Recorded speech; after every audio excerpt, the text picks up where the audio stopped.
Good morning, everyone, and welcome to Shop Talk number 29. This is the first Shop Talk live stream of 2023. We've got a great show planned for you today. My guest is going to be Kent Everett of Everett Guitars. But before we get to him, we've got a bunch of announcements as usual. First of all, thank you to Jim Deeming for the wonderful theme music there, the intro music.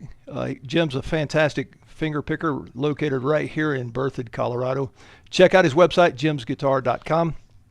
Also, thank you to all of the sponsors here at O'Brien Guitars and the Luthier Academy. They help keep the lights on here and make these live streams possible. So please make sure that you check them out. In fact, let me just pull up my website here real quick. If you go over to the Luthier Academy website and you click in the upper right-hand corner, if you click on sponsors, you will see those that help keep the lights on here at the Luthier Academy. So please make sure that you check out their websites. I would certainly appreciate that. And also make sure that you put in the chat box where you're from. I really enjoy reading where everybody's from. I saw one guy from Holland in there, but I know there's people from all over the world. And my wife just says, "Are you chopping for everyone or just me?" So I can't monitor my audio here. So you guys let me know how the audio is coming across. And if I need to boost levels or anything like that, if the audio drops out, please let me know. Bob says I'm sounding good. Thanks, Bob. Bob's down there in Arizona, I think, keeping warm right now, unless he's all the way back to where he's usually from. Cesar and Manuela are all the way down there in Brazil. I'm going to actually pull them up. Here they come, because we have a special announcement for Cesar and Manuela. Cesar, hello. How you guys doing? We're doing fine, thank you. Good. Now, it looks like Cesar and Manuela are in my shop here in Parker, Colorado. Yeah. They are not. That's a green screen backdrop, and they must have used that green screen or used that picture from when I actually cleaned my shop, because it looks very clean behind them right there. They're actually coming to you from Cerqueiros in the state of São Paulo, Brazil. We have a special announcement from Cesar and Manuela, and that is that they are getting married. All right, let's hear it. Congratulations to Cesar and Manuela. When's the big date? Is it, what, the 28th, I think? 28th. It's pretty close, actually. Yeah, it's coming. I bet you guys are going crazy. So to help Cesar and Manuela out, I've known Cesar since he was about 3. His father, Antonio Tessarin, taught me how to build guitars when I lived in Brazil. And now he's getting married. So things are difficult the world over right now, but especially in Brazil. And so we've created a little happily ever after fund. And if you're able to, throw a few bucks their way, I'm sure they would greatly appreciate it as they get started in this married life together. And anybody who donates, no matter how much, to the Cesar and Manuela Happily Ever After Fund will get a free copy of my audiobook. So, yep. So please, if you're able, go ahead and donate to the Cesar and Manuela Fund. Thank you, Cesar and Manuela. We're going to be coming back to you here in a little bit because we're going to be doing some giveaways. We got some special giveaways we'll give. So, how many people we got signed up for giveaways already? For giveaways, we already have 33 people. 33 people. We got 61 people watching. So there's a link at the top of the chat box. Click on that link. We need your name and email address. That way you can be eligible for the drawing. All right, Cesar and Manuela, we will come back to you here momentarily. Thank you. Thank you, Steve. All right, so I mentioned free stuff. I always have giveaways during my live streams. I also make announcements about promotional offers and things. So here we go. StewMac. We're going to give away some exclusive shop mats for your floor. These are not even on the StewMac website. You can only get them right here through the drawing. And so make sure you're eligible for that by clicking on the link, giving your name and your email address, and you'll get an exclusive shop mat from StewMac. Also, StewMac is having a 10% off sale. There's a link in the video description of this video. Click on that link. You'll get 10% off until February 1st. LMI, here's a good one. LMI, in my opinion, has got the best binding jig and carrier on the market. And they're offering a whopping 15% off the professional binding jig and their carrier. So you must use those 2 links that are in the video description there. So, and that is only today, tomorrow, and the next day. So it ends at midnight Pacific time on January 20th. So make sure that if you're wanting to get the LMI binding jig and carrier, now's the time to do it, 15% off. Also, when Kent comes on here, Kent's written a few books. One of the books we're going to talk about today, Qualities of Craftsmanship. Fantastic little book. There's a link in the video description where you can get that book. It's only $10, guys. I mean, Kent doesn't even make any money on this, but it's well worth the read. It's got a lot of fantastic information there. Click on that link and, get one of Kent's books. What else have we got going on here? Latest course from the Luthier Academy. I got to bring that up. Here we go. Here we go back over to the Luthier Academy. And if you click on online courses, in the upper left is where it says now available. There's a brand new course on refinishing an instrument. Let's face it, folks, we've all put on a finish we did not like and it didn't go well. So if you're in that boat, you need to remove a finish, that's the course for you. Highly recommended. Also, very competitively priced, I think. It's only $37 and you get almost 2 hours worth of great instruction there. Also, Cesar, who happens to be my web developer as well, he has done some updates on the Luthier Academy website. And if you go over to the Luthier Academy website and click on photos, you will see pictures, chronological order by the year, starting in 2022. All of the students that came and studied with me last year, all of their guitars, 2021, 2020. I mean, this goes all the way back to 2012, which is when I started teaching private classes here in my shop after I left the college where I was teaching a university level Luthier course. So if you're into seeing a whole bunch of pictures there, then go check out the Luthier Academy website, click on photos. There we go. All right, let's just see who's here. I mean, I see, Emmett says that Kent's book is a great book. I highly recommend it. Each time I read it, I pick up another little nugget out of there. So there's some great information. So you guys make sure if you want to up your craftsmanship level, go check that out. Wellington, Colorado is represented. Omaha, Nebraska. Good morning from PDX. I don't know where that is. KC checking in. I guess that's Kansas City. Rich right here in Parker, Colorado. Man, we got 6 inches of snow on the ground and it's about 20 degrees for the high today. I almost set the camera outside so I could, toggle over to the outside camera so you guys could see what's going on. Ian up there in British Columbia, welcome aboard. Rod in Highlands Ranch, that's just around the corner here. Calgary, Canada, New Mexico, Santa Barbara. I mean, I'm always amazed at how many people from all over the world we have on these. I even have a guy that usually tunes in from Pakistan, and it's like 3 in the morning or something there. Valley Center, California, or is that Canada? Bob, who's in Arizona. Todd Black, Fort Collins. My God. Well, welcome aboard, everybody. Louis up there in Alaska. I went and visited Louis here in June. Great trip up to Alaska. More people from Canada. I saw somebody from Holland earlier. Wow. All right. Well, we're well represented here. So we're going to go ahead and get started. You guys, don't forget, click on the link. That will become eligible for the drawing. Also, Kent's going to be taking a few questions, time permitting. So if you have questions, go ahead and put those in the chat box. I'm sure there's a million things we could talk about today, but I want to try and focus on Kent's book. But that just leaves it open to have Kent back. Kent, 1989. Did I lose my audio? I think I did. Am I back? All right. Yeah. All right. I'm back. Good. I lost my audio there for a second. Anyway, Kent has been teaching since 1989. He's written books on guitar. He's got instruction DVDs, online courses. He's lectured all over the place. I mean, definitely a master and somebody that I really respect and honor. I've taken every class that Kent has offered. I started way back in the 90s studying with Kent. And as my daughter likes to say, Dad, that was last century. It makes me feel old. All right, here we go. Let's bring Kent Everett on here. There he is in his shop in Atlanta, Georgia, or actually Waleska, Georgia. Nice big round of applause for Kent Everett. How you doing this morning, Kent? Good, thank you, Robbie. It makes you feel old. For some reason, I've got that popping again on your end, Kent. I don't know why. We've been checking things here, and we found that the solution is just to let Kent exit and then come back in. So we're going to try doing that. And we'll let Kent back in here in a minute. For some reason, we're having a little interference on Kent's end, but hopefully we can get around that. Kent will click on the link and come back in. There he is. And Kent's in the green room. Good. Oh, we don't have. There he is. All right, Kent, Okay. we're back. How is it? That's I fine guess now. all good. Yeah, Okay. here in a few minutes it'll start up again. So, all right. It might. Yeah. So I want to talk about Kent's book, the Qualities of Craftsmanship. What was the inspiration behind this book, Kent? Why'd you write it?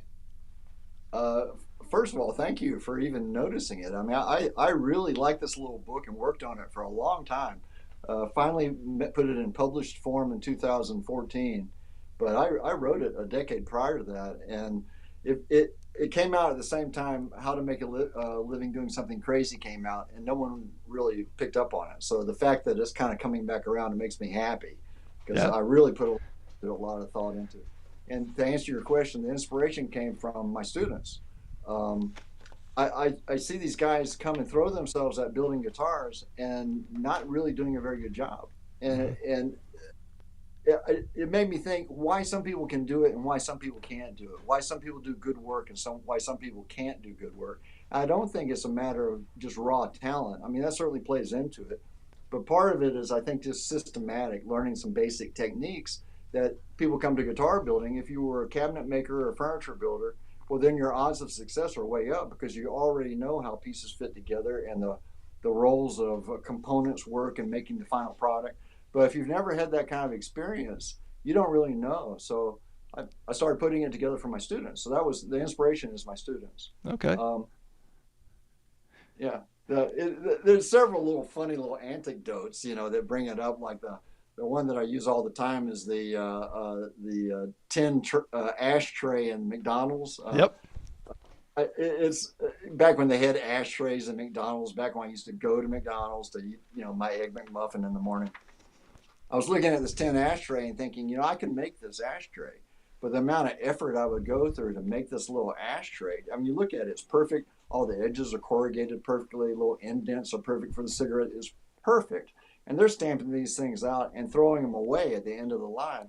I'm thinking, well, there's a real difference between the way they make an ashtray and the way I would make an ashtray, or the way that Bob Taylor builds a guitar and the way that I build a guitar, etc. And I'm looking at this ashtray. I'm looking at Bob Taylor's guitars. I'm looking at Martin guitars and thinking, well, that's the quality I want. So what's the difference here? So that was really what made me start analyzing it and thinking about it. That was the impetus for it. So the whole time I'm finding myself getting better as a craftsman, I'm thinking in the back of my mind, what's happening here? And then the students started coming along and they were having problems. So it made me think, I should write this down, qualify it. Fantastic. I've a book here, and by now I think half the people on here have probably gone to the link and bought the book. And if you do, you will not regret it. I just want to read from the introduction here real quick, and this is kind of how the book gets started. I was pretty nervous sitting on that cold metal fold-out chair, but I was ready. I had practiced Eric Clapton's version of Hideaway until I could do it in my sleep. I was well prepared. I slid through the song with ease, and my teacher said, wait right there. You put the string from the G to the A. A tad defensively, I said, well, that is how the song goes. With a smile, he said, no, it's not. Listen.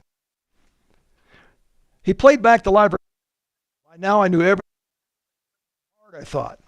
Listen, here he does not quite make that bend. He is shooting for the A natural, but on this recording he falls a little bit short of the bend. It is actually just a little bit flat. If you want to sound like Clapton playing Hideaway, don't go all the way to the A. Well, that opened my ears. I heard that song in a completely different way. I heard music in a completely different way. Now I listen not only to the vibrato, also to the speed of the vibrato. Excuse me. Hang on, guys. Too much talking already this morning. So not vibrato, but also speed, not only to the individual notes, but also to how the notes are approached. In that instant, I learned to hear. This is craftsmanship. My goal is to extend the same quality of teaching to my students. When they bring me a guitar to evaluate, or when I'm teaching a guitar building class, I want to open the eyes, the ears, and the heart to the beauty of an excellent job. And that sets the pace for the whole book, folks, about how to get the beauty of the guitar. And Kent, you talk about 4 qualities. Can you mention the 4 qualities? If I pick the book up, I can. I wrote this book for people who can't do it. It's a funny in this book. I mentioned that I don't think about it like this. I qualified it for the students to learn it. Once you get it, once you learn how to water ski, you don't think about the components of learning how to water ski. You just water ski. Once you learn how to play a song, you don't think about, oh gee, C, F, G, A minor, always going to the flat of blah blah. After you learn how to play the song, you just play it. So that's kind of. But the qualities, you have dexterity, control, process, and design. Um, do you want me to expand on that? No, that's fine. One of the things you mentioned about here in the book is the process. And let me just find that page there. There's a process. I teach that with each guitar completed, we're actually building three things. And the three things that you're building is the workshop that supports the process that builds the guitar. And I tell all of my students that too, that, hey, you're not just building a guitar, you're building a process. Can you elaborate on that? Yeah, you said it. I mean, if you think about every time trying to get the guitar together and get it under string tension, I made a guitar, and then do the next guitar. Often, unfortunately, the beginner likes to rush to the end. I can't wait to get it under string tension and show it off and have everybody go ooh ah. But if you get past that, and that's normal, go ahead and do that. But if you want to get better and you want to build more than one or two guitars, then start thinking about what you're doing. And what I found was really the four qualities. You have dexterity, which is the one who pick up the chisel and you can carve David out of stone. That is high dexterity, capability. And the next thing is control, which is using jigs and tools and guides and just to help the dexterity. So control helps the dexterity. And the next thing, it brings us to process. And the process helps the control, which helps the dexterity. And now here's an example to explain what the hell I'm talking about, which is let me think of an example. Okay, let's say that you're sanding the peg head. So you sand the peg head and you get it all nice and sanded to 220 grit or whatever. And you sand the wings on the peg head and it's sanded to whatever you want it to be, say 220 all the way around. And now you're going to run around it to cut the binding, to bind the peg head. Well, you're going to have to resand the peg head. You're going to have to resand the sides of the peg head because you're just creating more work for yourself. So you think about the process, perhaps leaving it at 80 grit sandpaper, route the thing, and then after you get the binding scraped and all that, then you sand it to 220 grit. So you're only sanding it to 220 grit sandpaper one time. It's the same with if you can expand on that, it's the same thing with everything. Kerfing is another great example. You glue the kerfing in, you true up the top and back for whatever curvature you want, you glue the top and back on. Well, if you look at the kerfing, and this is one of the telltale signs of a novice, is the kerfing gets fat and thin as it goes around the guitar body. So you think, okay, well, how can I improve that? So wait and glue the kerfing on after you've trued the top and back up. So then when you're truing the top and back up, you're only having to knock beads of glue off. You're not having to sand as much. So if you leave the kerfing, if you're truing the top and back up to 3/32 of an inch, the side thickness, it moves much quicker. You glue the kerfing on, and you're really careful to get it up, to the edge of your trued side. You look inside when the guitar is done, the kerfing is even all the way around. Ah, that's great, and it's cost you less work, and it's all process. You think about, well, how can I improve this? How can I improve the situation? And then after a while, in my case, decades and hundreds of guitars, the whole thing is just like a dance. And I enjoy doing it. Not only is it pleasant to do, but I'm patting myself on the back for having figured it out. So there's a lot of pride you can take in developing the process, as much pride as in developing the process as in the final guitar. So right. That's that. People are reporting that we have that issue again. That's great information, but I want everybody to be able to understand it and get all this information because it's great information. And so we got that little interference going on. So this is probably a great time to take Kent off the screen. Kent, you can click on the link to come back in. And let's go down to Brazil and have a giveaway. So I'm going to take Kent off the screen here. There we go. And I'm going to bring up Cesar and Manuela down there in Brazil. There they are. Hey, Cesar and Manuela. Hello. Why don't we give away, let me just get Kent back in here. Kent, I'll just keep you in the green room here for a minute. I'll bring you back up in a second. Let's give away one of the StewMac floor mats. Yeah, how about that? Yes. You've got the random Yes. number generator ready to go? Yeah, it's ready to go. We have almost 6 participants in this first round, Wow, which okay. is a lot of people. So go ahead. Let's see. Random number 44. Who is that? So let's see. 44. 44 is over. Oh, we have a lot of people on this spreadsheet today. It's Glenn Cummins. Glenn Cummins. Congratulations. I hope You I'm have doing won. it correctly, pronouncing it correctly. Congrats, Glenn. I will be in touch with you in a moment. Yeah, so Cesar will be in touch, and then we'll send that information over to Stuback, and you'll be getting one of the exclusive Stuback floor mats for your shop. All right. Thank you, Cesar Manuela. We'll be back here in a little bit. Good. Thank you. And now let's bring Kent back up. Good. So this isn't fair, is it? I mean, you get to look at the pretty girl, and now it's me again. All right. Sorry, guys. All right. Somebody says, hey, it's 2023. Let's get this audio straight. Well, just because it is 2023, technology is always advancing. There's always glitches. I mean, you guys have no idea the issues that Kent and I have, or when I do with other people, all of these shop talk live streams. It's amazing we're even just be able to get this out at all. So you guys bear with us, and we'll just do the best we can. Let's talk about criticism, Kent. One of the things you mention in your book is criticism. And my experience has been is that when people bring me a guitar or they build a guitar, they go to their families or friends and say, hey, check out this guitar. People are just too damn polite. What do you think, Kent? I'm glad they are. You know, I mean, especially for a novice, you don't need discouragement. You need encouragement. So there's constructive criticism, and there's constructive criticism, and there's flat out criticism. And no matter what they say, someone says, no, I really want you to tell me what you think. They don't really want you to tell them what they think. I've seen it many times. And so you have to back off. I always, when I'm looking at someone's guitars, I look for the positive things to look at. Now, in reference to this book, you need to learn how to accept criticism and embrace it. Because criticism isn't the opposite of success. Failure is not the opposite of success. It's a step towards success. So if you can learn how to, okay, I'll give you an example. And this may be in the book, I don't know. But yeah, I wrote it a long time ago. It's not like I read it, I ever think about it, you know. But I used to do gymnastics in high school. And if you don't learn how to follow what the coach is telling you to do, you're not going to learn the trick. Because your body thinks you're doing one thing, but you're actually doing something else. And they say, well, you need to keep that left arm in, or you're not going to be able to make the spin. And you think, well, I'm keeping my left arm in.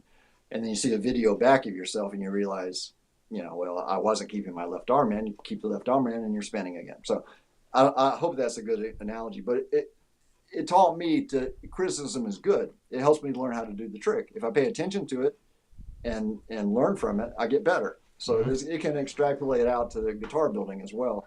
It's tough because it's so hard to build a guitar, especially again from the novice. You know, it's a lot of work, a lot of like walking on that thin ice, hoping it's going to work, and don't mistakes and having to redo it. All this. So when it's all said and done, you don't want someone going, "Oh, look at the little bead of glue squeezed out on the inside." You know, you're thinking that's such a minute nothing thing. You don't know what I've gone through to get it this far. The other side of it is, well, maybe now you start paying attention to the bead glue squeeze out that you can see through the sound hole, especially through the sound hole. So I get both sides of it, but one of the goals I think as a craftsman is learn how to use criticism to your advantage. Mm-hmm. One of the things you say in your book, the first step, in order to improve, you need to learn to see, feel, and hear things that you've not been able to hear before. Well, that little intro thing about the guitar building, I mean, the guitar playing is where that came from. You know, I thought I'm a decent guitar player, and I'd taken lessons for, since I was a little kid and jazz and all this stuff. But that really I didn't hear that before. I didn't hear that subtlety, that little note change on the Eric Clapton solo. I just didn't. Did we lose you, Kent? I think you froze. It looks like. Yep, you're back. You froze. You froze there just for a second. Go ahead. Well, it's the same thing with as the little introduction about the guitar not hearing that note. I was assuming he went to A natural. That's the way the song should go, but he blew it. Eric did. And if you want to sound like that recording, sure enough, you have to play it a little bit flat. Now I can hear the song in a different way. It's the same with the craftsmanship. You're looking at something and you go, wow, this is just great. And then someone pulls out some kind of little error. You go, oh, now I see the sanding scratches in the heel cap that I didn't see before. I thought it was okay. Someone brings it to your attention. I'm never going to have sanding scratches on the heel cap again, because now I see it. In the past, there's so much to look at it. Since we have an audience of guitar builders, there are a gazillion little pieces of wood in there, and they all have to be a certain size and fit together in a special place. So it's hard to keep up with it all. But if someone points something out and says, look, you've got a bead of glue squeezing out under the kerfing, okay, I'll make sure that doesn't happen again. You've got some scratches on your heel cap. Okay, I won't do that again, because people can help you see. Rembrandt, one of the famous things that he would do, this may or may not be in the book, but he would paint, and he would take the painting and look at it in a mirror so he could see it in a different way, see things that he wasn't able to see. And a lot of artists have the easel and the paints between themselves and the easel so the painting at arm's length so you can see. Because I think as guitar builders we're guilty of this. We're looking at the instrument so close, doing all this little detailed work. It's important to focus out and look at the bigger picture. I bet you see things you didn't see before. You may notice that inlay that you thought was so cool doesn't really work with your logo, or your logo doesn't really work with the rosette. You step back and look at it. What a novel idea. Let's step back and look at it. You may make some judgment calls. You may see it in a different way that you didn't see it before. Right. Kent, once again, we're getting that cracking. It seems to happen like every 3 or 5 minutes into it. So not a problem. It's a good time for a drawing again. When we come back, Kent, I want to address the part of the book, the red flag list. And I remember you talked about a color-coded checklist that you used to do. So be thinking about that. We'll pop down to Brazil real quick. Kent, I'm gonna take you out of the green room. You're gonna have to click that link to come back in, and hopefully we can start that timer again on the cracking noise. All right, let's go down to Brazil, and here we are with Cesar and Manuela. I think we should give away. I think we should give away another one of the StewMac shop mats. What do you think? That's perfect. That's perfect. And for this round, we have 61 people. 61 people. All right, go ahead. Random number generator.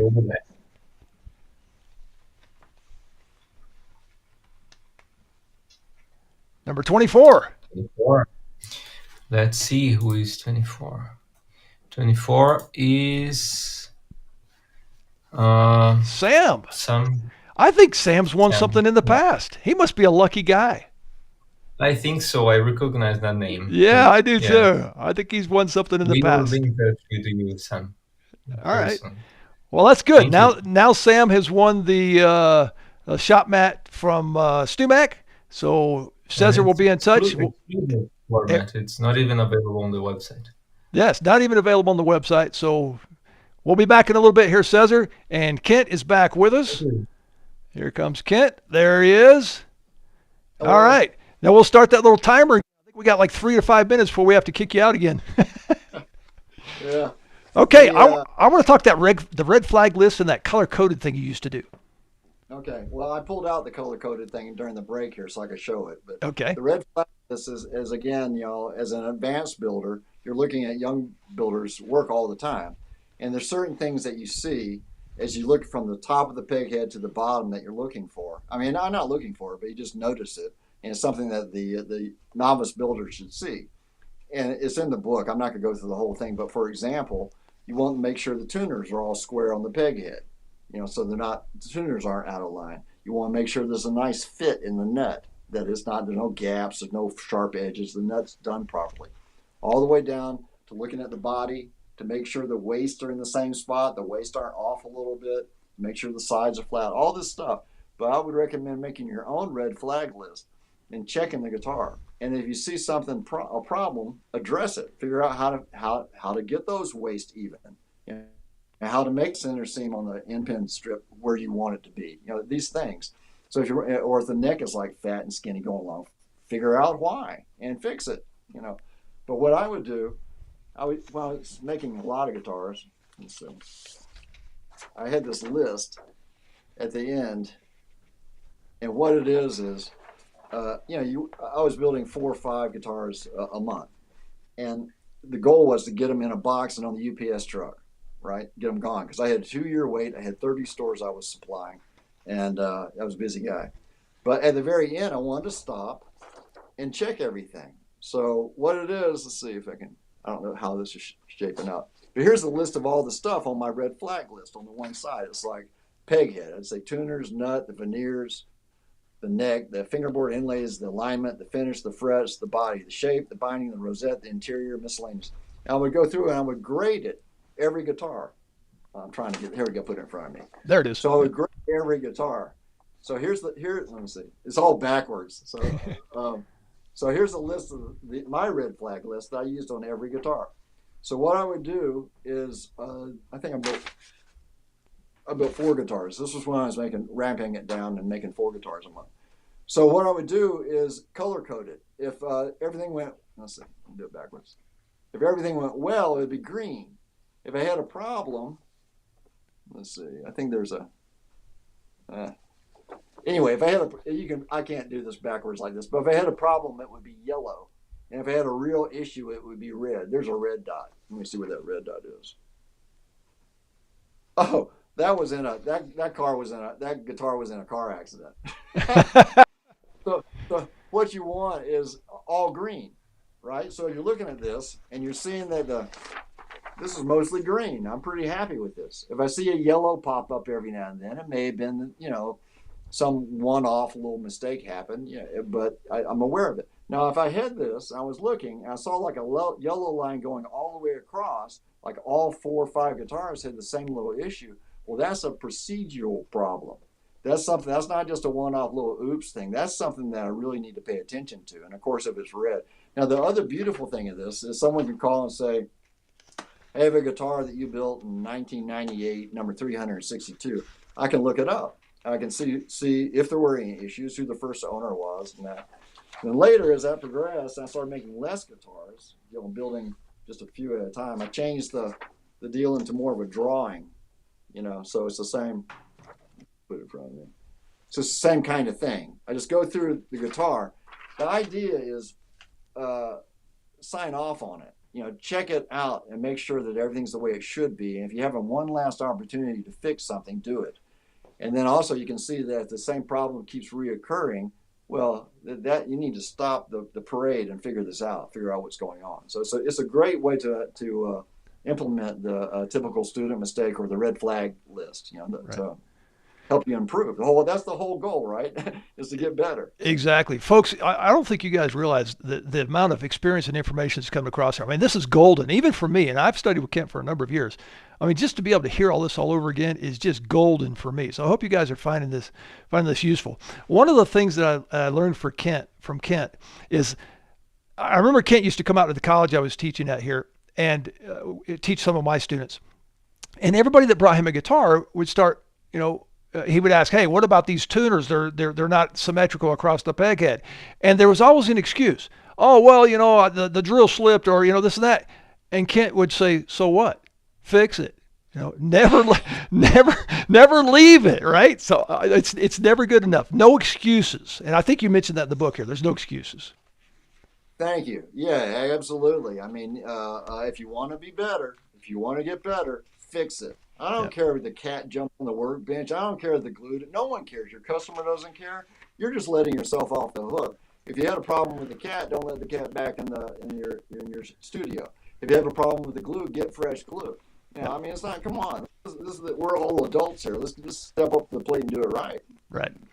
Okay. Once again, Kent, we have gone into that audio issue, but we got to fix. We got to work around, and that's just have Kent leave the room and come back in. So it's time for another giveaway. And the advantage of Kent having audio problems is that every time we have an audio problem, we go to a giveaway down in Brazil. So I'm going to have Kent leave the room, and then we'll go back down to Brazil here. Here comes Cesar Manuela.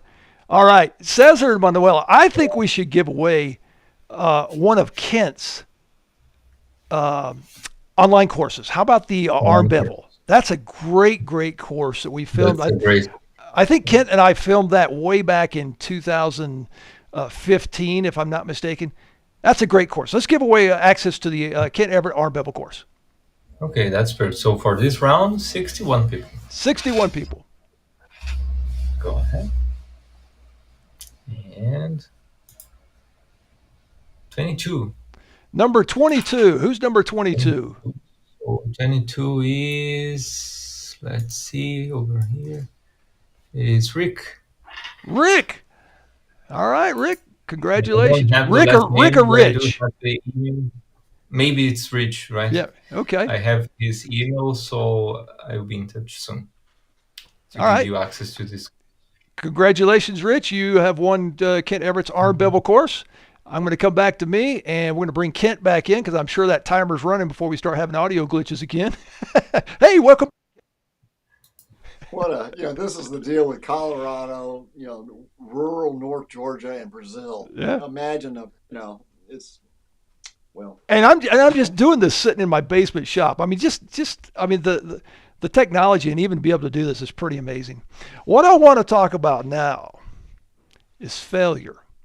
I once read a book, and it confirmed what I feel. And full disclosure here, I'm going to just bear with you guys.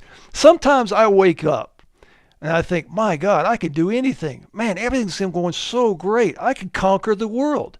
The next day you wake up with a whole bunch of self-doubts of, man, I'm not good enough. There's so many people better than me. What am I doing? I'm pretending to be a luthier. So have you ever felt that way, Kent? no. No, I have, and apparently I'm not the only guy because I read a book about it, and it confirmed it in that book. Hey, this is pretty common among artists. So I've felt it. I'm not saying I'm sure it is, and I'm just but I don't. I never have because for me, it's taken a long time. I started doing this before it was a thing. Yeah. I mean, there are just a handful of builders in the country, and I can walk through the snow for 5 miles to get to school. It's that kind of thing, though. I mean, it was an effort, so it was such a long burn and so much work to get it that I'm on pretty solid ground. Yeah. I don't have a sense of I'm not worthy enough. Yeah. Do I like failure? Hell no. But like I said earlier, it's a step towards success. I mean, I do all the waving my arms around and getting pissed off too because if something went wrong. The router bit wasn't tight in the thing. Oh yeah. Whatever. Yeah. Or all the things that can happen. But every time that happens, especially something like that, a router bit loose in the collet, well, you better that can kill you. Yeah. That thing coming out of that. I was talking to Steve Grimes once, and he's been a friend for 40 years, and he had making an arch-top guitar is one of the hardest things you can do. I mean, the carving is is excruciating, but then the binding too. All those little, because you're not dealing on a flat surface, you're dealing on a curved surface, and you have all those little multiple layer bindings. They all have to be miter jointed. It's a pain in the ass. He had 4 bodies on the bench behind him, ready to go, ready for the next, and he's routing the 5th body. The router bit comes out of the router, flies across the room, and goes through all 4 of those bodies. Oh wow. Yeah. So it's like, so there are 2 things, right? First, thank God it didn't kill me. The second is, damn it. But in terms of feeling like a failure, no, I'm really sorry, I don't. I wouldn't call it a failure, but you wake up with self-doubt every now and then, and it's happened to me periodically throughout my career, but I always overcome it.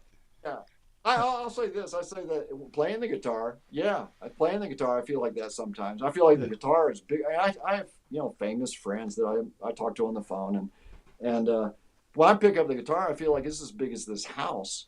And I'm lucky that I can hang on to it and make it through, play the guitar. That's one of the things that's so compelling about it.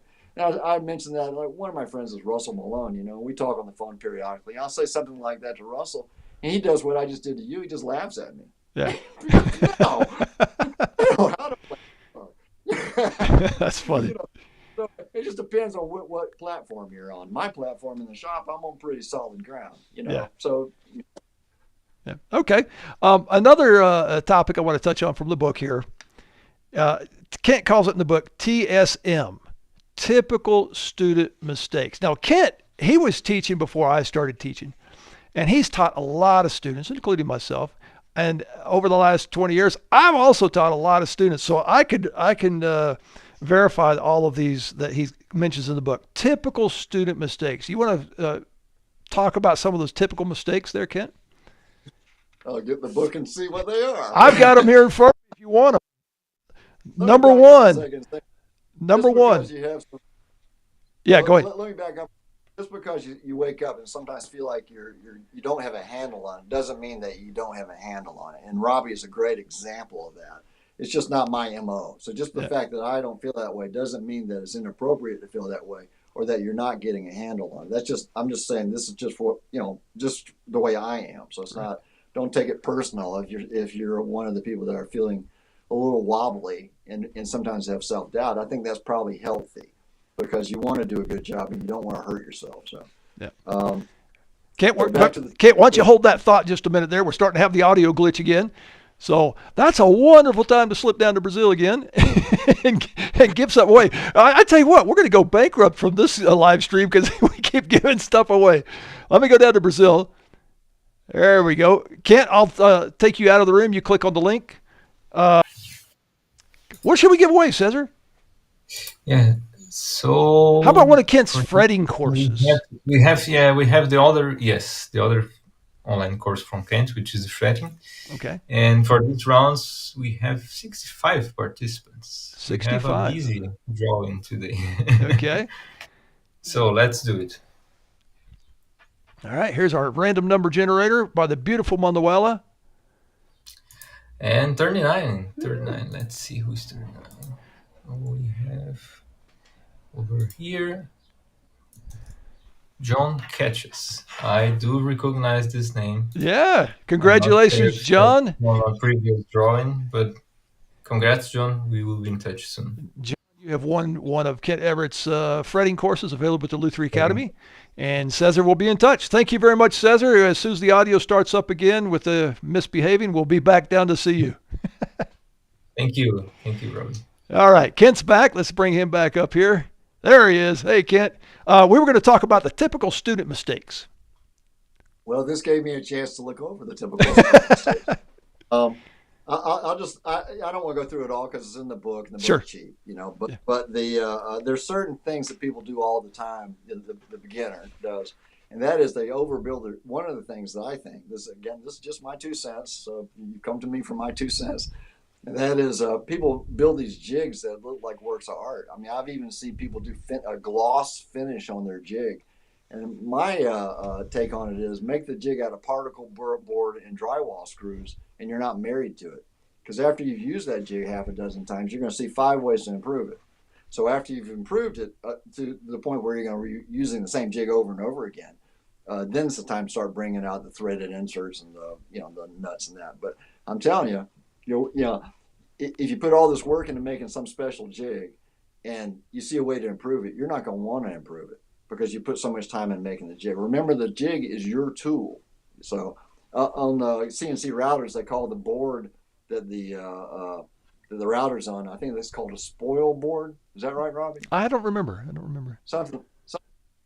But it's like you don't make it out of maple or rosewood, because it's going to get chewed up by the router bits right. Especially if you blow it. So that's the whole idea, is don't overdo it with your jigs. The other thing is, a lot of times people try to cover up craftsmanship with pearl work, Yep. And have you lost me again? No, you're there.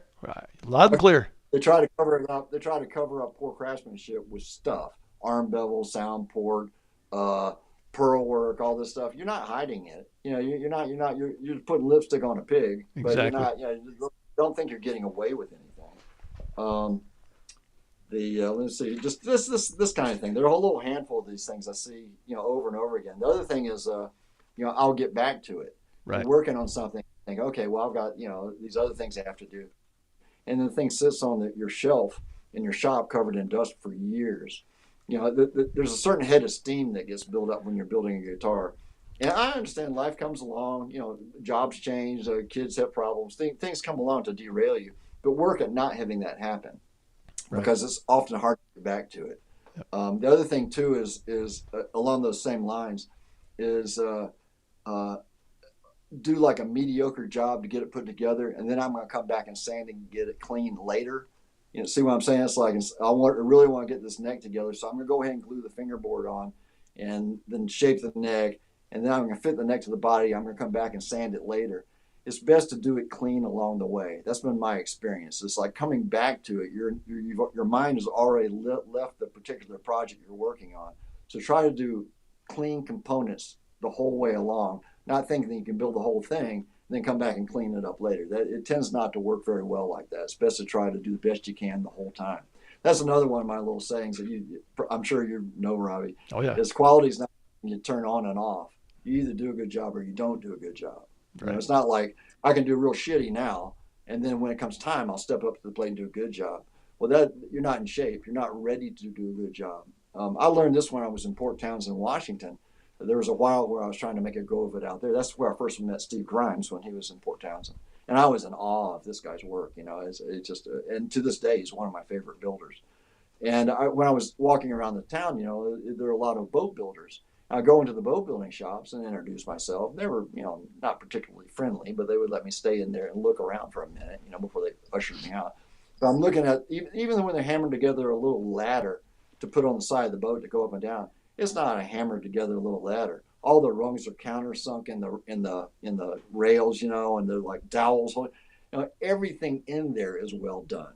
It's not just the boat. So it's that really spoke to me. And now I say that, and there are probably half a dozen people out there that are thinking of examples counter to that. And I can say some too. You go into a certain shop and the shop's a mess and everything's kind of shitty, but the work that's coming out of the shop's pretty good. I'm just saying increase your odds. Try to increase your batting average would be to try to do it, really well and try to do a good job the whole time. Because I almost 100% of the time, the people who think they can turn it on the quality when they need to, they can't because they don't have enough experience at quality. I'm getting, maybe that's getting a little vague. I'm sorry. But No, that's great. That's great. You mentioned, I'll get back to it. I had a student here about 10 years ago. It took him 40 years to build his first guitar. His father had bought him, the materials from someplace. I think it was Constantine's back then. He'd bent the sides, and he'd never closed the box. And this thing had gone around the world with him, moved, and he finally finished it. Just a couple weeks ago, I had a student here from Seattle, and he broke the record. He said it took me 50 years for my first guitar. Same situation. Went around the world, moved around stuff. Finally got it done. So 50 years. So it's never too late. You can always do it. Yes, there you go. It's never too late. And remember who you're talking to. I'm a pro, and I gave myself to guitar building, gave my life to it. I made compromises in my lifestyle and everything to build guitars. I was crazy for it. So keep in mind, this isn't my hobby, and I didn't take it lightly. I was dead serious about this. So you can take what I'm saying with a grain of salt. Just remember who I am too. It's not, there's nothing wrong with dragging that thing around with you for 50 years. Building guitars for fun is a great thing to do. I just didn't take that approach. I was hell bent on making a living at it. So I have a different angle. If I'm coming across and seeming too hard nosed, that's why. It's like I'm really serious about it. So. Okay, great. Kent, we got the audio problem again, so we'll drop down to Brazil. When we come back, and next time we come back and have Kent here with us, I want to take just a few questions here. I saw a few questions go through the chat box there. We'll answer a few questions and offer some words of wisdom, and then over and out. So let me put Kent back in the green room. Kent, you can click back on that link to get back in, and let's go down to Brazil. Cesar and Manuela. Here we are. And why don't we give another fretting course away? That's perfect. And so for this round, we have 67 participants. Okay. So let's do. So random number generator there. Number 24. Did we have a 24 earlier? 24, yeah, which was already in one of our drawings, but the list is randomized, so it's not actually the same person. The person is removed. So let's switch to the spreadsheet. Okay. And go to number 24. 24. This round, number 24 is Rod. Rod Merchant. Rod is right here in Colorado, if I'm not mistaken. Congratulations there, Rod. Yeah, I think he's right here in Highlands Ranch. Congratulations there, Rod. So you have Kent Everett's fretting course. All right. Thank you very much, Cesar. And let me get back to myself here. I saw a couple of questions here. Let's see here. An old automotive saying, fix it right the first time. It's a process concept that you always strive for. It's a great feeling when it actually happens. Yep, that's from Jack. Let's see. Somebody else was asking about if it's ever too old to start. I believe that was Carl. Carl says, hey, I'm 64. It's never too late. I've had students over 80 years old come and build guitars with me. So it's never too late, Carl. Let's see. Where's that other question? Here we go. Let's bring Kent back on here. And here comes Kent. Long time no see. Kent, here's a question from Bruce. On your custom guitars for high-end clients, do you voice the top with the drill press sander? Oh, that's a good question. Yeah, you've seen the voicing, and that's just the way I do it. I take it to 90% with a drill press sander because it's fast. And remember, I was making a lot of guitars. And then I'll creep up to the edge. I don't know how much you know about my teaching, but you take 80% of it off with a drill press sander, and then I'll do the last bit with a scraper, hand sander and a scraper. Scraper partially because I like not packing the dust into the pores of the wood. I like the wood being open, so that's part of it. But so kind of is the answer to your question, mostly with the drill press sander. So. Okay. Let me see if I can find another question here. I'm trying to scroll back up through the chat here. Let's see. There we go. When you're comfortable and you won't be too stressed to enjoy the process, if the pucker factor is too high, it's no longer fun, and then why do it? Oh, that's a great question. It's not really a question. It's more of a comment. Working tired in your shop. I did a Luthier Tips du Jour video recently about, hey, when's it time to call it quits for the day? If you're not feeling comfortable, the pucker factor too high, should you walk away or not? You got any experience there, Ken? Hell yeah. This is it. Again, one of my sayings is sometimes the best tool in the shop is a walk around the block. Yep. And part of it is, it's like, when you get hurt and you fall down, the first thing you want to do is jump up and go, I'm okay. And you might not be okay. And the same thing happens in the shop. Something goes wrong. Well, you want to fix it now. You don't want to put it off. But sometimes as you get better, sometimes you learn that really the thing to do is to step away. And that's the same with everything. I mean, not just guitar building. I mean, arguing with your wife. Say sorry, pay attention. I mean, sometimes really the best thing to do is to approach it from another angle and step back. So that's a very good question. That you put your finger right on it. That's valuable right there. Here comes one from Tim. When will I know when it's time to use more sophisticated techniques? I buy rosettes, but would like to make one. Or cut binding channels. I cut by hand, and I'm not sure if I'm ready to try the router. When do you know you're at that level, Ken? I got to throw in one more thing about the previous question in terms about being off kilter in the shop. Yeah. This is one of the things for hearing protection. Hearing protection can really keep you calm in a tense situation. So if you're running a router or a bandsaw and all this noise, putting on the ears can really keep you calm, so that knock the stress down. So maybe you could, that'd be something to keep in mind. In terms of letting go of the rosettes and stuff, I'm not the guy to ask. I mean, I have never bought pre-made rosettes. They didn't exist, other than for classical guitars back in the 70s. So I don't know. I would let desire, if you're asking me, I'd say let desire be it. If you want to make a rosette, you want to do something custom, you have an idea you want to pursue with a rosette, well, now's the time to do it. If you want to try something unique with the binding or whatever, then maybe it's time to start buying your own wood and milling it up yourself. You want to try some eucalyptus tree or something, something unusual. Yeah, I mean, I just let your desire dictate it would be the thing. It's such an unusual question for me though, because I would never consider not making it all myself. Right. All right. Here's a comment from Bo. He's out there in Grand Junction, Colorado. Looks like we lost Kent there. Thanks for your excellent books, Carlos. They are a must read. I agree. You guys click on the link. I think we lost Kent. Yep, I think we lost Kent. Let's try and get him back in here. But while he's out, and we're coming up on the end of the hour here, so it's about time to go anyway, I just want to call attention to Kent's website. If you go over to Everett Guitars, there we go. You back, Kent? Got yourself muted there, Kent.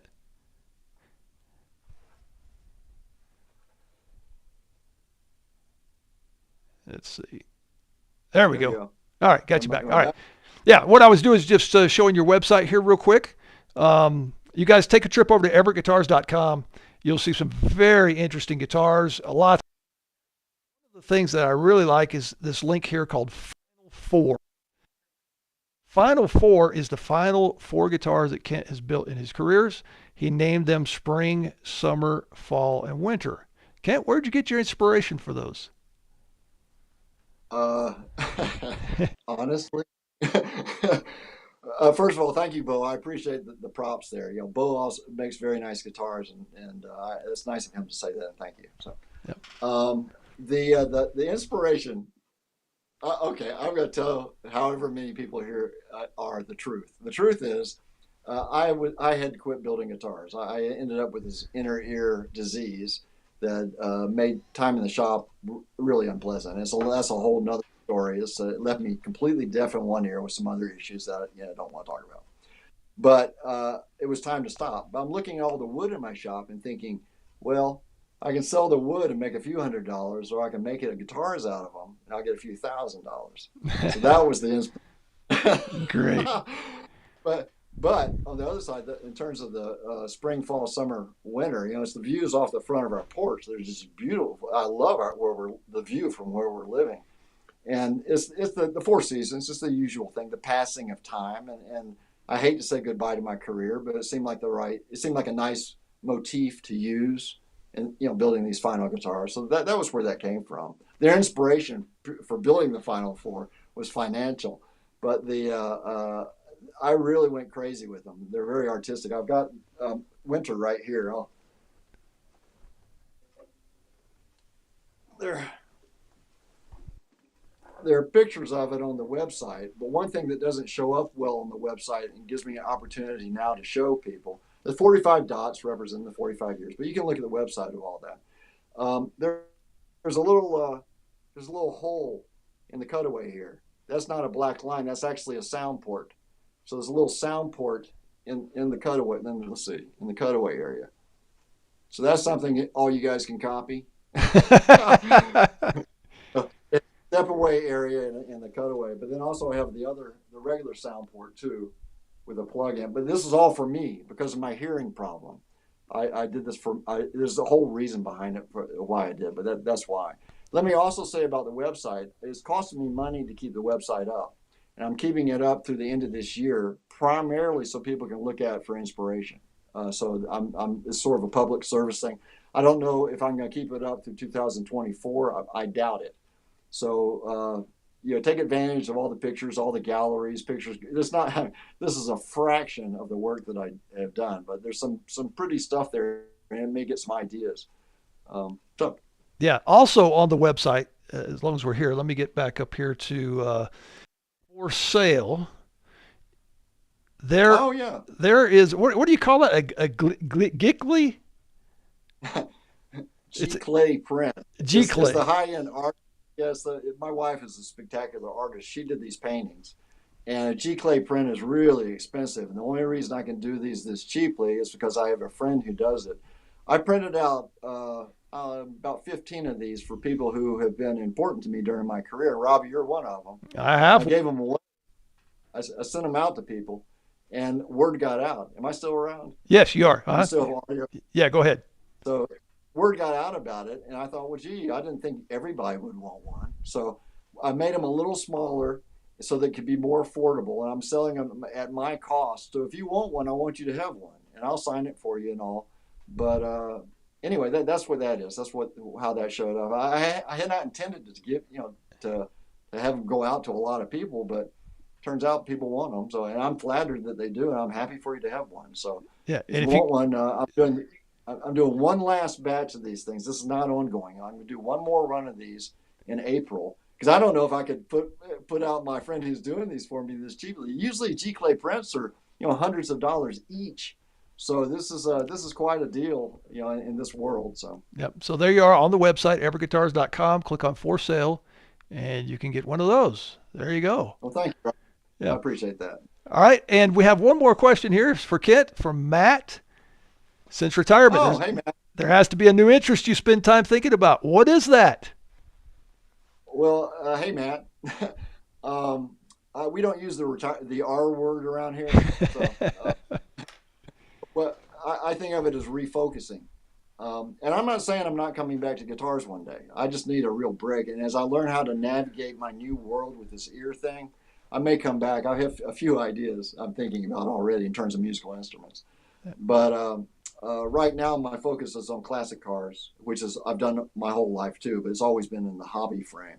So now I'm able to put in more time in it. Mostly European sports cars there's a thing called a resto mod. You take an old car and modernize it. And I'm doing a 1976 BMW right now, putting fuel injection in it and that kind of thing. Nice. And as somebody asked me, do you apply the same level of craftsmanship to your cars as you do your guitars? And yeah, a lot of these techniques transfer over. It's a lot of the same thing. When you find like things are going bad, don't throw the wrench. Close the door and go home. Yeah. It's a lot of the same stuff. So yeah, once you learn how to water ski, you can water ski on a lot of different lakes. Right? Yeah. Well, we're coming up on the end of the hour here. Also, we've got our audio issue coming back, so maybe that's a good time to go ahead and call it quits. Thank you so much to Kent Everett. Nice round of applause for Kent for tuning in here. Thank you to Cesar and Manuela all the way down there in Brazil. Remember to contribute. Donate to the Happily Ever After Fund if you can. Remember that no matter how much you donate, you will get a free copy of my audio book. Exactly. And there you have it. Thank you, everybody, for tuning in. And over out, we'll see you on the next Shop Talk. And we reserve the right to bring Kent back because he's a great guest. Thank you so much, Kent, for tuning in. Thank you, Robbie. I enjoyed it. Thank you, everybody. All right. Bye-bye, everybody. Okay. Bye.